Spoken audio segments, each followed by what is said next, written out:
Bonjour, bienvenue à tous pour cette webconférence sur l'épargne salariale organisée dans le cadre de la semaine de l'épargne salariale qui se déroule donc du 27 au 31 mars et donc une webconférence organisée par l'autorité des marchés financiers. Nous serons deux intervenants, donc moi-même, Florence Korn, qui appartient à la direction des relations avec les épargnants, et puis Colline Paul, qui prendra le relais un petit peu plus tard et qui appartient à la direction de la gestion d'actifs. Je vais commencer par déjà une introduction pour vous expliquer ce que l'on fait à l'AMF en direction de vous, les épargnants. Et ensuite, nous rentrerons dans le vif du sujet, exploiter toutes les possibilités de votre épargne salariale. Donc, je vais d'abord vous présenter AMF Épargne Info Service, qui est la plateforme et la partie du site internet dédiée aux épargnants. Pour que vous sachiez tout ce que l'on fait en matière d'épargne salariale et plus globalement en matière d'épargne financière. Alors tout d'abord, que fait l'AMF pour vous, épargnants? Il faut savoir que la protection de l'épargne, c'est au cœur des missions de l'AMF et que l'AMF a une direction dédiée à la protection de l'épargne qui s'appelle la direction des relations avec les épargnants à laquelle j'appartiens. Donc c'est une porte d'entrée spécifique pour vous, grand public, pour vous accompagner et pour vous informer. Nous avons deux grands objectifs, l'objectif de redonner du sens à la finance et de permettre à chacun d'investir en toute connaissance de cause. Alors, comment nous vous informons? Sachez tout d'abord que nous avons un espace dédié aux épargnants sur notre site internet, AMF Épargne Info Service. Donc, vous avez une petite image en bas, mais qui est vraiment petite. Donc, sur le site de l'AMF, vous avez un bandeau en fait en haut avec les différentes rubriques. Et vous avez une rubrique qui s'appelle Espace épargnant. Et donc, c'est la partie qui vous est dédiée. Sur cette partie, vous allez trouver un certain nombre de choses, des articles, mais aussi des guides pédagogiques, des vidéos, des simulateurs, différents types d'outils. Sachez qu'au-delà de ce site, nous avons aussi une page Facebook qui vous est dédiée, qui s'appelle AMF Épargne Info Service, sur laquelle nous publions en général 2 contenus en moyenne par semaine. Alors cette semaine, comme c'est la semaine de l'épargne salariale, nous publions chaque jour un contenu en rapport avec cette semaine. Et puis nous sommes également en relation avec les médias, puisque nous rencontrons les journalistes pour différentes interviews qui peuvent être prises donc, en télévision, à la radio et sur la presse écrite. Donc vous voyez en bas un certain nombre d'exemples de guides, de vidéos que nous pouvons faire. Et puis également, complètement à droite, notre page Facebook. Donc si vous êtes par exemple sur Facebook, n'hésitez pas à vous abonner. Comme ça, vous recevrez régulièrement nos informations. On va aussi plus loin, c'est-à-dire qu'on peut aussi répondre à vos questions spécifiques et vous accompagner. Pour cela, nous avons une équipe dédiée qui s'appelle également AMF Épargne Info Service, donc qui répond à vos questions, soit par téléphone, vous avez le numéro affiché à l'écran, soit par formulaire sur notre site internet, ou bien également par message privé sur Facebook. Donc nous pouvons répondre à toutes vos questions à partir du moment où c'est des questions qui ont trait à l'épargne financière, la bourse ou le rôle de l'AMF. Donc par contre, nous ne pourrons pas répondre à des questions sur d'autres types de produits d'épargne, tout ce qui est épargne bancaire comme les livrets, l'épargne logement, également l'assurance vie qui dépendent d'un autre régulateur. Mais voilà, si vous avez des questions sur l'épargne salariale, le PEA, le compte titre, les fonds ou les actions en direct par exemple, vous pouvez bien sûr nous appeler. Par ailleurs, il peut vous arriver d'avoir un litige avec votre intermédiaire, votre banque, votre conseiller. Donc si vous avez un litige, la première chose à faire tout d'abord, c'est de faire une réclamation auprès de l'établissement. Et si à l'issue d'un délai de 2 mois, vous n'avez pas reçu de réponse ou la réponse que vous avez reçue ne vous satisfait pas, vous pouvez alors, dans ce cas-là, saisir le médiateur de l'AMF. Bien sûr, pour les produits pour lesquels on est compétent, comme je vous l'ai expliqué avant. Sachez que la médiation, c'est un service gratuit et confidentiel. Donc, pour résoudre à l'amiable les litiges, c'est ensuite le médiateur de l'AMF qui va prendre contact avec l'intermédiaire. Et vous avez également à l'écran le nombre de dossiers que nous avons traités l'année passée. Et puis enfin, nous allons parfois également à votre rencontre lors de différentes manifestations, des salons, des réunions. Nous organisons chaque année quelques formations en province à destination des épargnants et de leurs représentants. Et nous sommes présents sur des salons notamment les rencontres du particulier et chaque année le salon actionnariat, donc où nous avons un stand et où nous animons des conférences. Voilà, donc ça c'était pour vous présenter de manière générale notre rôle et notre rôle en particulier en direction de vous épargnants. Donc comme ça maintenant vous saurez où trouver plus facilement des informations de la part du régulateur qui se veulent neutres et objectives. Et puis n'hésitez pas donc à nous contacter si vous avez une question plus précise à laquelle vous n'auriez pas trouvé la réponse. Je vous propose maintenant de rentrer dans le vif du sujet sur l'épargne salariale et donc sur le thème de notre conférence qui est exploiter toutes les possibilités de votre épargne salariale. Alors, tout d'abord, ce qui est important de savoir, c'est que l'épargne salariale, c'est une épargne presque comme les autres. C'est vrai qu'on a peut-être souvent tendance à la considérer comme une épargne à part, puisque ce n'est pas une épargne, par exemple, que l'on va souscrire auprès de sa banque en relation avec un conseiller, puisque c'est une épargne par l'intermédiaire de son entreprise. Et c'est vrai que du coup, sa spécificité, c'est qu'on n'a pas un conseiller, un conseil pour être accompagné dans ses choix. Et du coup, c'est très important de bien se renseigner. Et c'est pour ça qu'on va vous expliquer un certain nombre de choses pour vous permettre de faire vos choix en toute connaissance de cause. Mais donc, c'est une épargne comme les autres. Hein, c'est une de vos poches d'épargne. Voilà, vous avez sans doute des livrets, pour certains vous avez peut-être de l'épargne logement, beaucoup d'entre vous sans doute de l'assurance vie, certains ont des PEA, des comptes titres avec des fonds ou des titres en direct, et puis vous avez une autre poche d'épargne qui est l'épargne salariale et qui est logée ailleurs, que vous souscrivez par votre entreprise et qui est chez ce qu'on appelle un teneur de compte conservateur. Cette épargne, en fait, comme tout le reste de votre épargne, elle permet de financer vos projets futurs, de les préparer à moyen ou plus long terme. Et donc, comme toute autre forme d'épargne, vous devez faire vos choix en fonction d'un certain nombre de paramètres. Et donc, vous devez bien réfléchir en amont. Tout d'abord, un des premiers paramètres à prendre en compte, c'est quels sont vos projets et vos besoins financiers futurs. Voilà. Est-ce que vous avez, par exemple, un projet d'achat immobilier? Est-ce que vous souhaitez préparer les études de vos enfants, votre retraite? Il faut se poser toutes ces questions. Et puis, en plus de ces projets, dégouleront aussi un certain nombre d'autres éléments comme votre horizon de placement. Et nous allons y revenir par la suite. Et puis, il faut vous poser la question de quel est votre patrimoine global, vos autres formes d'épargne. Donc, combien j'ai d'épargne en tout au global et sur quel type de support? Est-ce que j'ai suffisamment d'épargne disponible pour faire face aux imprévus? Au-delà de l'épargne, est-ce que j'ai par exemple de l'immobilier? Est-ce que c'est ma résidence principale ou autre? Donc il faut vraiment appréhender en fonction de tous ces éléments. Et du coup, ce questionnement préalable vous aidera à faire les bons choix. Alors maintenant, quelles sont un peu plus les caractéristiques de l'épargne salariale? Donc comme je l'ai dit, c'est effectivement une épargne qui se constitue au sein de son entreprise. Donc les salariés peuvent se la constituer avec l'aide de leur employeur. Elle s'appuie sur un certain nombre de mécanismes. Et tout d'abord, le mécanisme de l'intéressement et de la participation. Alors, qu'est-ce que c'est exactement que la participation et l'intéressement? Il y a des similitudes, mais c'est un petit peu différent. Dans les deux cas, c'est une somme d'argent qui va vous être versée par votre entreprise. La participation, elle est versée en fonction des bénéfices que réalise l'entreprise et la mise en place d'un accord de participation est obligatoire dans toutes les entreprises d'au moins 50 salariés. Par contre, le montant de la prime de participation que vous allez toucher dépend de l'accord qui a été mis en place dans votre entreprise. L'intéressement, c'est un petit peu différent. C'est en lien avec les résultats dans l'entreprise. Ça permet d'être associé aux performances de l'entreprise. Et donc, en général, pour qu'il y ait intéressement, il y a un accord qui est mis en place dans l'entreprise et qui définit des critères d'intéressement. Et donc, c'est en fonction de l'atteinte de ces critères que vous toucherez de l'intéressement et dans une certaine proportion. L'intéressement, lui, est par contre complètement facultatif et peut être mis en place dans n'importe quel type d'entreprise. Ensuite, il y a d'autres types de mécanismes et notamment l'entreprise peut également vous verser de l'abondement.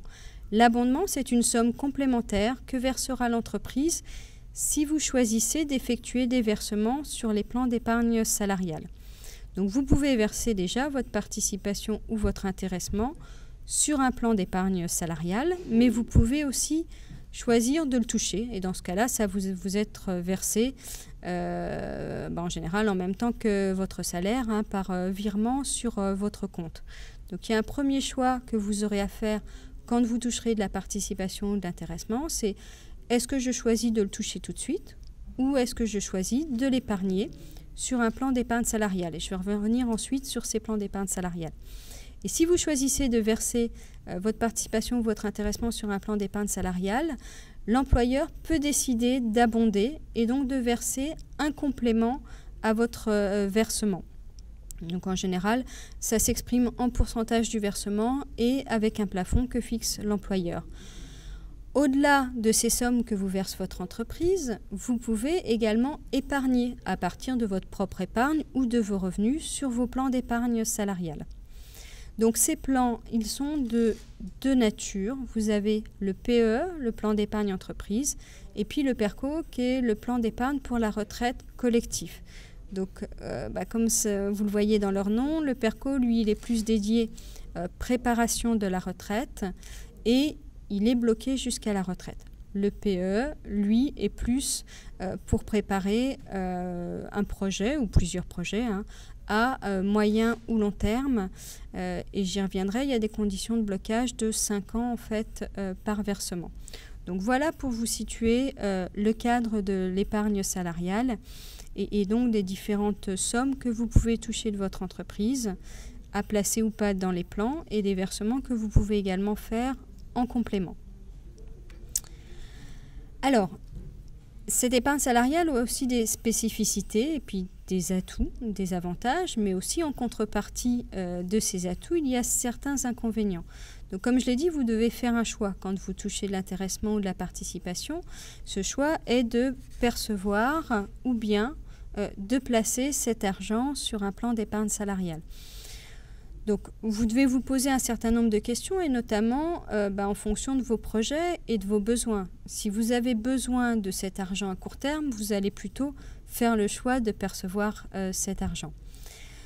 Sachez en plus qu'il y a parmi les atouts donc déjà un avantage fiscal qui est souvent effectivement bien connu dans les grandes lignes, c'est-à-dire que l'intéressement ou la participation que vous allez toucher de votre employeur, si vous souhaitez le verser sur votre PE ou votre PERCO, eh bien, dans ce cas-là, il ne sera pas soumis à l'impôt sur le revenu. Alors que si vous souhaitez le percevoir, il sera soumis, tout comme votre salaire, à l'impôt sur le revenu.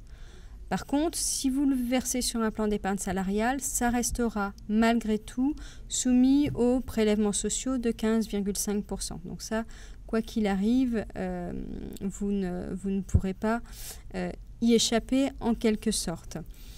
Donc, la première question à se poser, c'est est-ce que vous avez besoin de cet argent? Et aussi, quel est votre niveau d'imposition?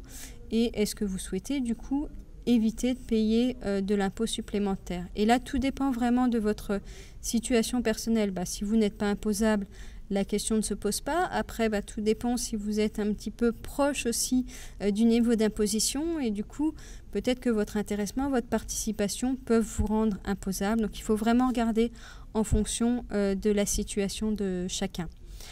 L'abondement, j'en ai déjà parlé. C'est effectivement un atout aussi de l'épargne salariale. Donc là, tout dépend de ce que vous propose votre employeur. Mais s'il y a un abondement, ça peut être intéressant d'effectuer des versements sur son plan d'épargne salariale pour la toucher. Alors tout d'abord avec son intéressement et sa participation, et puis en se demandant si les versements que l'on fait vous permettent de bénéficier de l'intégralité de l'abondement ou pas. Et dans ce cas-là, si ce n'est pas la totalité, ça peut être intéressant de faire également des versements volontaires en complément, si vous le pouvez, voilà, en fonction de vos revenus et de l'épargne que vous avez déjà. Troisième atout également de l'épargne salariale, c'est qu'une partie des frais sont pris en charge par votre employeur. Et les frais, c'est vrai que c'est toujours un point important à prendre en compte en matière d'épargne puisque ça vient diminuer le rendement. Donc quand vous investissez sur un plan, que ce soit un PE ou un PERCO, votre entreprise de toute façon est tenue de prendre en charge ce qu'on appelle les frais de tenue de compte, qui sont en général d'une trentaine d'euros par an. Et puis après, en fonction du choix de l'entreprise, elle peut également prendre en charge un certain nombre de frais sur les différents supports d'investissement, sur les fonds dont vous parlera Colline dans peu de temps. Voilà, l'employeur peut décider de prendre en charge une partie ou la totalité des frais d'entrée, des frais de gestion ou des frais d'arbitrage. Donc voilà, il y a effectivement un certain nombre d'avantages en matière d'épargne salariale. En contrepartie de ces avantages, c'est toujours le revers de la médaille, votre épargne, elle est bloquée. J'en ai déjà touché 2 mots tout à l'heure. Sur un PE, un plan d'épargne d'entreprise, l'épargne est bloquée pendant 5 ans. En fait, c'est 5 ans à partir du moment où vous versez les sommes. Donc si par exemple en 2016, vous avez touché de l'intéressement, vous l'avez versé sur votre PE, cette épargne est bloquée pendant 5 ans, donc jusqu'en 2021. Cette année, si vous touchez à nouveau de l'intéressement et que vous le versez sur votre PE, cette somme versée sera bloquée pendant 5 ans à partir de 2017. Donc c'est vraiment versement par versement. Et au bout de 5 ans, vous pouvez faire le choix de continuer à faire fructifier votre épargne ou bien de le retirer en cas de besoin. Et puis vous avez par contre un certain nombre de cas de déblocage anticipés qui vous permettent de récupérer votre épargne avant. Sur le PERCO, c'est un petit peu différent puisque c'est pour préparer sa retraite. Donc l'épargne sur votre PERCO, elle est bloquée jusqu'à la retraite, mais ça peut être un outil important. On aura tous besoin aussi d'épargne au moment de sa retraite, donc ça peut être intéressant de faire des versements sur ce type de plan. Et donc là, par contre, c'est plus compliqué de récupérer l'argent avant, mais il y a malgré tout aussi des cas spécifiques de déblocage anticipé, mais qui sont moins nombreux que sur le PE, et notamment pour faire face à des situations particulièrement difficiles. Donc quand vous choisissez d'investir votre épargne salariale, donc vous avez déjà répondu à la première question, est-ce que je veux percevoir ou où placer cette épargne? Et bien, quand vous avez choisi de l'investir, la deuxième question à se poser, si votre employeur vous propose un choix entre le PE et le PERCO, c'est est-ce que j'investis dans l'un, dans l'autre ou bien dans les deux? Et du coup, la question en amont, c'est quand est-ce que vous avez besoin de cette épargne salariale? Et donc pour ça, je reviens à la question de départ qui est quels sont vos projets et du coup l'horizon de placement de ces projets. Voilà, donc là je vous ai présenté effectivement les grandes lignes de l'épargne salariale et maintenant je vous propose de rentrer plus dans le détail sur les fonds et donc je vais passer la parole à Colline Paul. Bonjour à tous, après ce petit changement, je vous propose de passer donc sur le slide suivant. Et la question que vous vous posez sans doute tous, c'est comment bien investir votre épargne salariale? Eh bien la réponse, c'est déjà en faisant le premier choix que vous a dit Florence, c'est-à-dire sélectionner le plan, le PE ou le PERCO, et puis ensuite choisir les supports, c'est-à-dire les fonds qui s'appellent des FCPE dans lesquels votre épargne sera investie. Alors effectivement, il faut vous poser les bonnes questions. La première, c'est est-ce que vous êtes prêt à prendre des risques avec votre épargne? Et puis quand est-ce que vous aurez besoin de cette épargne? Comme l'a dit Florence, on peut avoir bien évidemment des cas de déblocage anticipé. Par exemple, c'est l'achat de la résidence principale qui permettent en fait de débloquer les sommes qui ont été investies dans le PE et le PERCO. Mais il faut savoir aussi que hormis ces cas de déblocage, on pourra faire des arbitrages en cours de vie. Tout n'est pas complètement bloqué. Bien évidemment, en fait, sur ces supports, il faudra aussi regarder leur horizon de placement recommandé, qui va varier en fonction du type de support choisi. C'est-à-dire que un FCPE qui aura plus une coloration monétaire n'aura pas du tout le même horizon d'investissement qu'un FCPE qui sera investi principalement dans des actions. Alors, le choix, c'est évidemment, après, parmi tous ces supports, la diversification, c'est la clé de voûte de la gestion financière, c'est la diversification des risques, ce qui vous permet en fait de constituer une épargne diversifiée parmi les différents FCPE qui seront référencés dans le plan d'épargne de votre entreprise.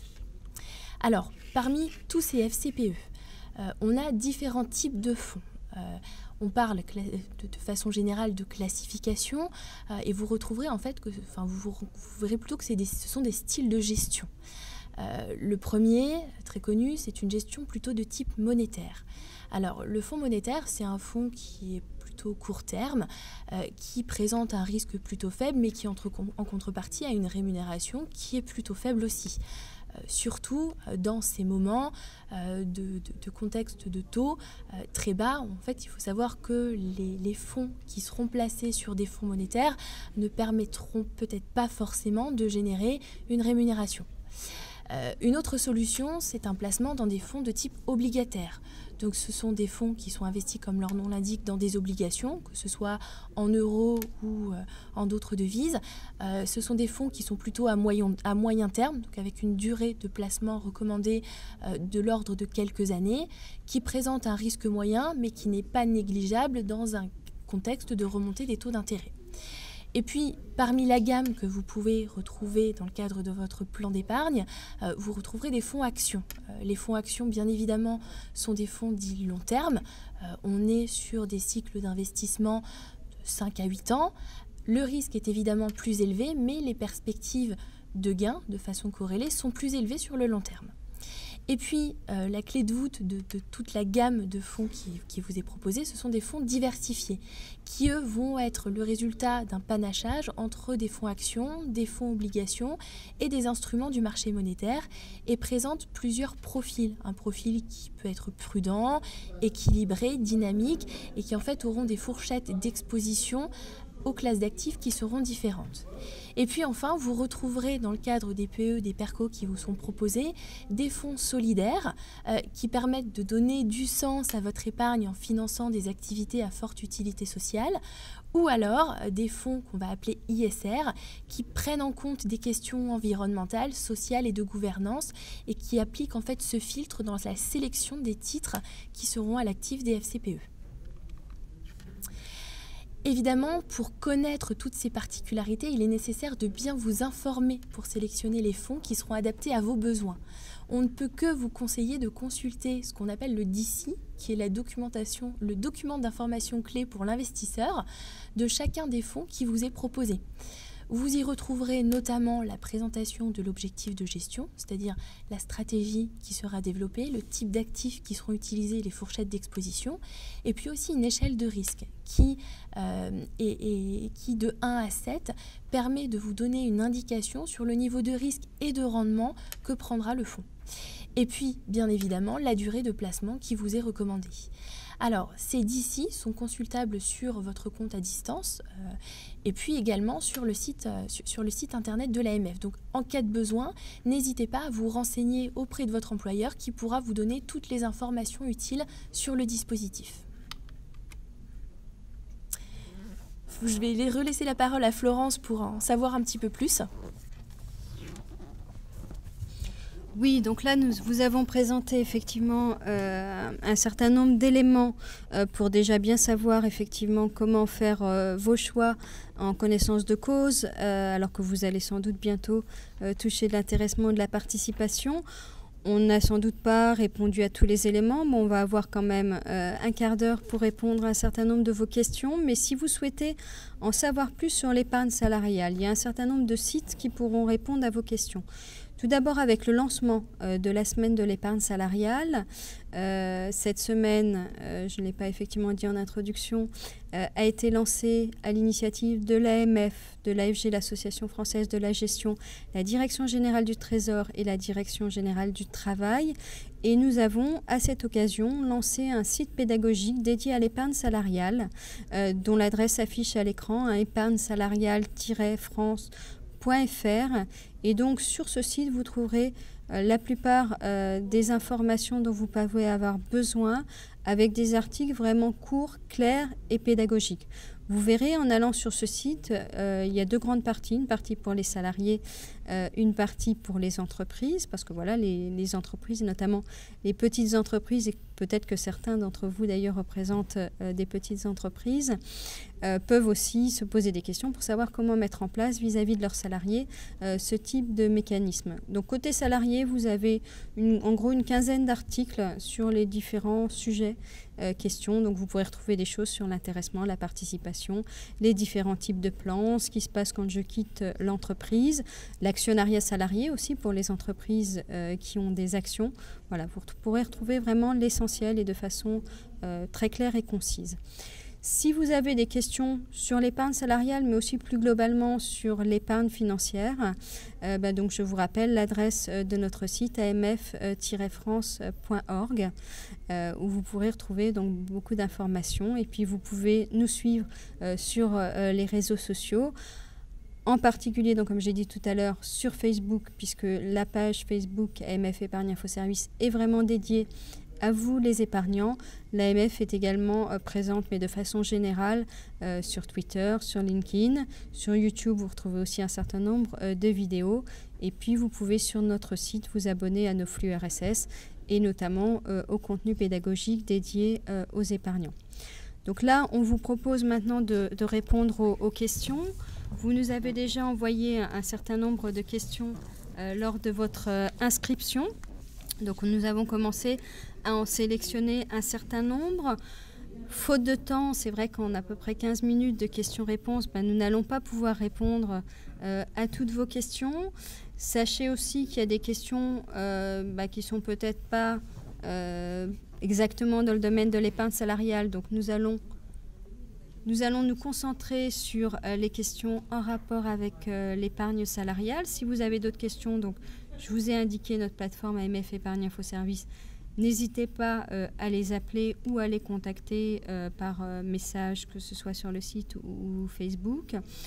Nous ne pourrons pas non plus répondre à des questions sur l'évolution des marchés. Nous n'avons pas forcément les éléments, ni vous donner des conseils précis. Ce n'est pas notre rôle. Nous pouvons vous aider à vous poser les bonnes questions. Et après, la situation de chacun est particulière. Donc, nous allons vraiment répondre à certaines questions en lien avec l'épargne salariale. Et par contre, pas forcément de questions fiscales, l'AMF n'étant pas compétente en matière fiscale. Voilà, j'ai pu vous présenter les grandes lignes du versement, de l'abondement et de l'intéressement, mais sur des questions plus précises, nous ne pourrons malheureusement pas vous répondre. Donc, on va commencer par une première question. Quelles sont les règles pour l'attribution de l'abondement de l'entreprise dans un plan d'épargne entreprise et quelles sont les limites de l'abondement? L'abondement est-il obligatoire? Donc ça, j'y ai déjà répondu effectivement en partie. Ça, c'est vraiment un choix de l'employeur. Donc à lui de déterminer le plafond et en pourcentage et en montant, sachant qu'il y a malgré tout un plafond légal et notamment de 300%. Et l'abondement, non, n'est pas obligatoire. C'est vraiment dans le cadre d'un accord au sein de l'entreprise et notamment d'un accord entre l'employeur et les partenaires sociaux. Donc, si on prend la deuxième question, alors qui comporte plusieurs questions quand même à l'intérieur, et donc moi je vais répondre sur la première partie. Qu'est-ce qui se passe quand on quitte la société, soit par démission, soit par rupture conventionnelle, soit par prise de la retraite, ou je dirais en fait toute rupture du contrat de travail, hein, ça peut être aussi par licenciement. Eh bien, en fait, vous avez plusieurs choix. D'abord, votre épargne salariale ne s'arrête pas, elle peut continuer. Vous avez en fait 3 choix, soit de conserver votre plan d'épargne salariale, soit de le transférer, ou bien pour le PE, de le débloquer, puisqu'on l'a vu par contre, lui, le PERCO, quoi qu'il arrive, reste bloqué jusqu'à la retraite.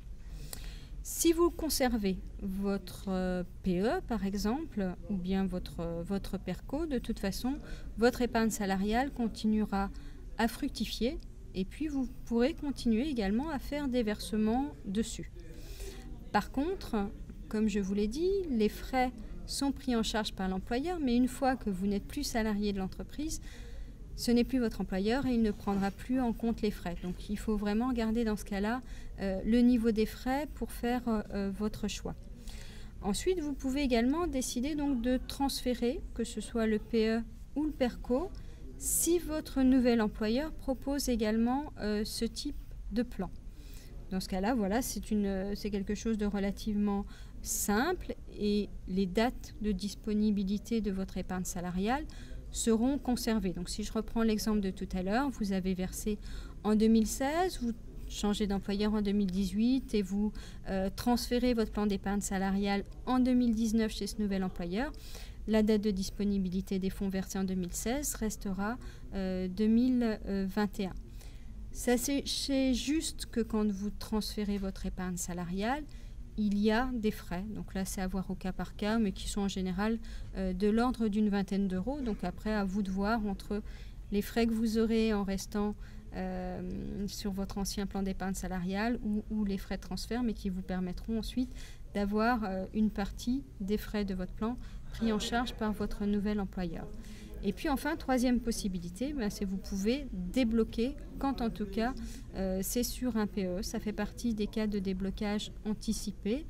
Et puis là, à vous de voir si vous souhaitez débloquer tout ou partie. Vous pouvez avoir besoin seulement d'une partie de l'argent et vous dire que vous laisserez fructifier le reste. Par contre, un point important, si une fois que vous avez quitté l'entreprise, vous faites des versements, puisque je vous l'ai dit tout à l'heure, si vous conservez, vous pouvez continuer à verser. Ces versements, ensuite, vous ne pourrez pas les débloquer au motif du départ de l'entreprise. Et notamment, souvent, une fois qu'on quitte une entreprise, on touche encore de l'intéressement au titre de l'année passée. Donc, je reprends un exemple parce que c'est toujours plus précis et concret. Vous avez quitté une entreprise en 2016. En 2017, cette entreprise verse de l'intéressement et donc vous êtes éligible au titre de la partie de 2016 où vous étiez dans l'entreprise.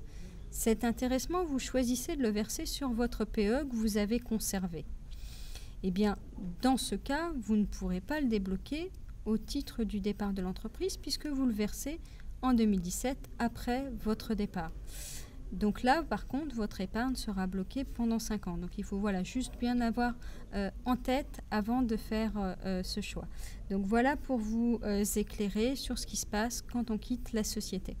Je vais laisser Colline répondre sur la question suivante. Question suivante, quand la transparence sur les frais de gestion elle existe déjà en fait la transparence sur les frais de gestion puisque vous retrouvez dans la documentation réglementaire des fonds les informations relatives aux frais qui sont prélevés. Donc dans le DC, vous pouvez voir un petit tableau qui vous présente les frais de souscription, les frais de rachat, c'est-à-dire que les frais qui vous seront appliqués au moment où vous allez investir dans le fonds et puis les frais qui seront prélevés au moment du rachat, pour simplement éviter en fait que les autres porteurs présents ne subissent en fait les effets de la souscription ou du rachat et donc il y a un petit effet de dilution.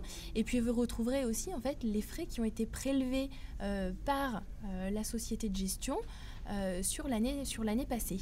Et si vous regardez le règlement du fonds, vous aurez un petit peu plus de détails et vous retrouverez en fait tous les postes des frais maximaux qui sont appliqués, donc les frais de gestion, rémunération de la société de gestion, les frais sur les commissions de transaction, c'est-à-dire les frais qui sont afférents au mouvement d'achat de titres sur le portefeuille. Donc toutes ces infos, elles sont déjà disponibles et vous permettent de comparer les supports entre eux. Et alors la dernière question, quelles sont les différentes formules pour en sortir ? J'imagine que c'est pour sortir des plans. Je suppose que c'est ça la question. C'est un petit peu ce qu'on a essayé de vous expliquer tout à l'heure. C'est les différents cas de déblocage anticipé qui vous permettent dans la période des 5 ans de pouvoir disposer de votre épargne. Donc on se met sur des choses assez classiques qui sont le mariage, l'acquisition de la résidence principale, je crois la naissance du 3e enfant et après les cas de décès, invalidité, etc. Donc sachez qu'il y a un certain nombre de cas qui sont communs au PE et au PERCO, mais il y a plus de cas de déblocage anticipé en tout cas sur un PE et vous pouvez retrouver sur notre site notamment tout le détail et sur le site surtout épargnesalariale-.fr de ces cas de déblocage anticipé. On prend une autre question. Pardon. Alors, une question sur la retraite. Donc, ça rejoint un petit peu la question précédente. Donc, je ne vais pas réexpliquer effectivement ce que j'ai dit tout à l'heure. Mais alors, est-ce qu'on doit récupérer son épargne en une seule fois ou peut-on le faire au fil de l'eau ? En fait, alors qu'on ait pris sa retraite ou qu'on soit parti de l'entreprise, ou qu'il y ait un cas de déblocage anticipé d'ailleurs, vous pouvez très bien ne retirer qu'une partie de votre épargne et puis faire un autre retrait à un autre moment. C'est vraiment comme vous le souhaitez. Par contre, ce qu'il faut savoir donc, sur le PERCO, qui lui effectivement ne se débloque en général qu'au moment de la retraite, sauf cas spécifique, vous n'êtes pas en plus obligé au moment de la retraite de clôturer, liquider votre PERCO. Si vous n'avez pas besoin de cet argent, vous pouvez bien sûr le laisser fructifier, voire continuer à verser dessus, et puis vous dire, à la limite, je le garderai peut-être quand j'aurai des moments plus difficiles de ma retraite, avec plus de frais. Donc vous pouvez en débloquer une partie, en garder pour plus tard, laisser tout fructifier, et sur le PERCO, vous avez en plus un choix entre une sortie en capital ou en rente, et vous pouvez également, selon vos besoins et vos choix, panacher entre les deux. Alors après, sur la deuxième partie de la question, en cas de décès, quelle est la fiscalité appliquée aux enfants héritiers? Alors, comme je l'ai dit tout à l'heure, on n'est pas compétent en matière fiscale. Sachez en tout cas que sur l'épargne salariale, il n'y a pas d'avantage fiscal spécifique en cas de décès, contrairement à l'assurance vie. Donc, ça rentre vraiment dans le cadre de l'actif successoral. Alors, comment bien construire en pourcentage une allocation gestion de portefeuille de son épargne salariale?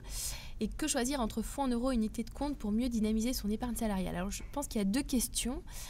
La première, sur l'allocation gestion de portefeuille, c'est un petit peu ce que j'ai tenté de vous expliquer tout à l'heure, c'est qu'on est vraiment sur des notions de diversification en fonction de votre profil de risque, donc de votre appétence à la prise de risque et donc au potentiel de perte qui est lié, et puis surtout en fait à l'horizon d'investissement. C'est-à-dire que si vous anticipez l'acquisition de votre résidence principale dans les 3 prochaines années, bien évidemment vous pouvez placer votre épargne sur le PE et le PERCO, mais l'allocation sera différente d'un projet où vous comptez ne pas y toucher dans les 10 prochaines années. Alors, sur la sélection entre le fonds en euros et l'unité de compte, on n'est plus du tout en épargne salariale, mais là, on est en assurance vie. Donc, quelque chose qui, d'une part, n'est pas de la compétence de l'AMF, mais qui, en plus, je pense, est un petit peu en dehors du sujet de la conférence de ce jour.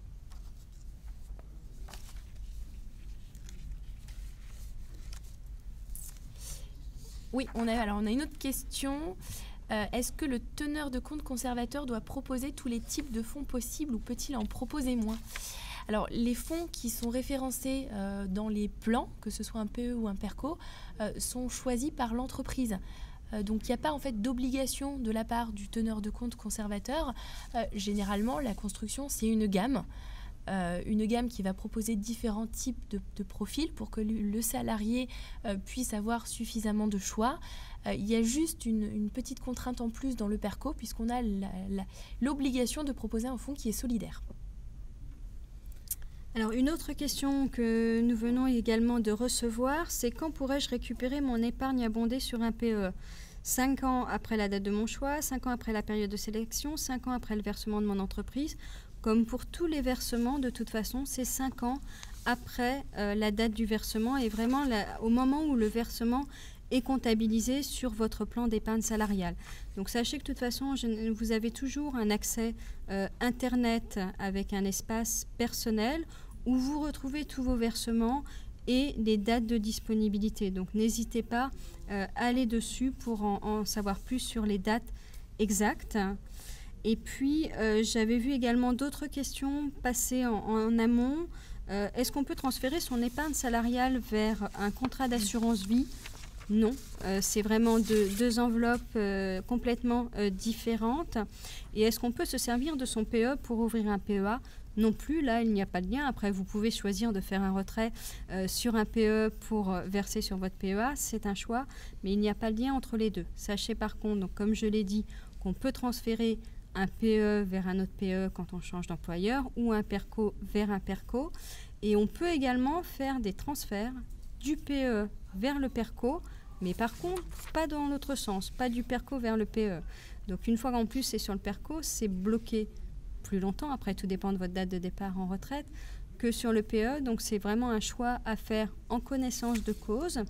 Et puis quand on parle transfert, on peut parfois confondre avec arbitrage. Donc Colline vous a présenté les différents types de fonds dans lesquels on pouvait investir. Sachez que la répartition que vous avez fait entre les fonds, vous pouvez la modifier à tout moment en faisant des arbitrages. Donc si par exemple vous avez placé sur un fonds en action et que vous voulez, parce que par exemple vous avez peut-être débloqué l'argent, désensibiliser et passer sur du monétaire, vous faites dans ce cas-là un arbitrage. Mais c'est donc une opération différente du transfert. Alors la question suivante porte sur la différence entre la gestion libre et la gestion pilotée. Alors la gestion pilotée, c'est quelque chose qu'on voit dans le PERCO, qui en fait permet, selon une grille d'allocation qui est prédéfinie dans le plan, en fait, de pouvoir piloter l'investissement. Alors dans une gestion libre, le salarié en fait va décider de l'allocation, c'est-à-dire qu'il va faire lui-même sa répartition entre les différents supports et il va sélectionner les pourcentages. Dans une gestion pilotée, le salarié va uniquement définir le montant de ses versements et la fréquence, s'il fait des versements complémentaires.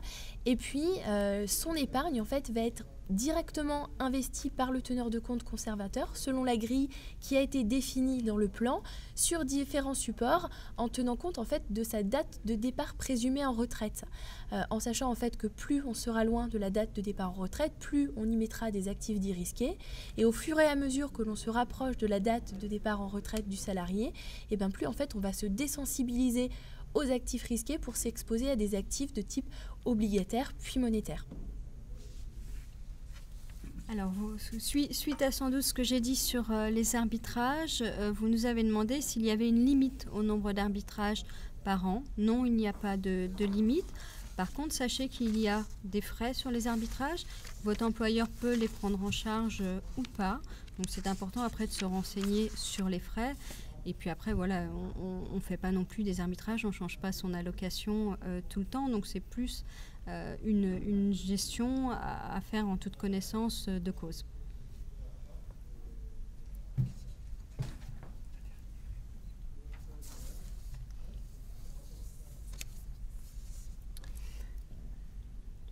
Vas-y, comme tu veux. Alors, on nous demande s'il y a une taille minimale d'entreprise. Non, toute entreprise peut effectivement mettre en place de l'épargne salariale, donc les mécanismes d'intéressement et de participation, et les plans, le PE et le PERCO. La seule chose, c'est ce que je vous ai dit, c'est que la participation, c'est obligatoire dans les entreprises d'au moins 50 salariés. Mais au-delà de cette obligation, n'importe quelle entreprise, y compris des toutes petites entreprises, peuvent mettre en place de l'épargne salariale. Eh bien, écoutez, je crois qu'on a répondu à toutes vos questions. Eh bien, écoutez, un grand merci pour votre attention, d'avoir suivi cette webconférence. J'espère que vous avez appris un certain nombre de choses et que maintenant les choses sont plus claires pour vous et que si prochainement vous avez des choix à faire en matière d'épargne salariale, vous aurez plus d'éléments pour les faire. N'oubliez pas tout ce qu'on vous a indiqué sur notamment les sites à votre disposition.